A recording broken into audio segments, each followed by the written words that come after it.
இப்போ டிஜிட்டல் மார்க்கெட்டிங்னால நிறைய பெனிஃபிட்ஸ் இருந்தால் கூட ஸோ ரொம்ப மேஜராக வந்து ஒரு 3 பெனிஃபிட்ஸ் இருக்கு. ஸோ அது என்னன்னு வந்து பார்த்தீங்கன்னா, இப்போ பிரிண்ட்லேயோ இல்லை வந்து நம்ம ஆஃப்லைன் டிஜிட்டல் மார்க்கெட்டிங்லேயோ டிவி இல்லை ரேடியோ இதெல்லாம் இல்லாத என்னென்னா வந்து பார்த்தீங்கன்னா, நம்ம வந்து காஸ்ட் எஃபெக்டிவ் இதெல்லாம் விட காஸ்ட் எஃபெக்டிவான விஷயம் ஆன்லைன் டிஜிட்டல் மார்க்கெட்டிங் அப்படிங்கிறது. டிஜிட்டல் மார்க்கெட்டிங்கிறது cost effective first thing. So இப்போ காஸ்ட் எஃபெக்டிவாக வந்து இப்போ நம்ம ஒரு பிரிண்ட் மூலமாக வந்து நம்ம ஒரு ப்ராடக்ட் பற்றி மெசேஜ் ஒரு கேட்டலாக் பில்ட் பண்ணி ஒரு 1000 பேருக்கு கொண்டு போய் கொடுத்ததை ஸோ இட்ஸ் ரொம்ப ஹியூஜ் ஒர்க் உங்களுக்கு இது.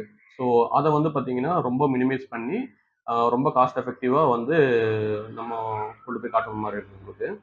ஸோ ரெண்டாவது வந்து பார்த்தீங்கன்னா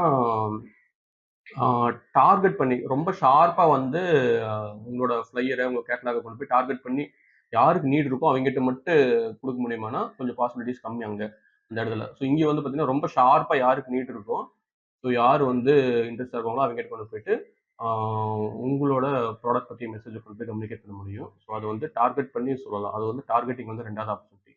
தேர்டு வந்து இதெல்லாம் பண்ணுறதுனால ஸோ நம்மளோட ரிட்டர்ன் ஆஃப் இன்வெஸ்ட்மெண்ட் இப்போ காஸ்ட் எஃபெக்டிவாக நம்ம டார்கெட் பண்ணி கொண்டு போய் நம்ம கொடுக்கறனால ஸோ அந்த இடத்துல வந்து சேல் கன்வர்ஷனோ இல்லை அங்கேருந்து அதனால் வரக்கூடிய நமக்கு result so return of investment வந்து பெட்டராக இருக்கும். ஸோ இந்த 3 ரீசன்ஸ் வந்து ரொம்ப 3 ரீசன்ஸ் 3 பெனிஃபிட்ஸ் கீ பெனிஃபிட்ஸ் வந்து பார்த்தீங்கன்னா வந்து காஸ்ட் எஃபெக்டிவ், இன்னொன்று வந்து பார்த்தீங்கன்னா ரொம்ப ஷார்ப்பாக டார்கெட் பண்ணலாம். இந்த 2 பெனிஃபிட் இருக்கிறனால ரிட்டர்ன் ஆஃப் இன்வெஸ்ட்மெண்ட் வந்து தேர்ட் பெனிஃபிட்டாக வருது உங்களுக்கு.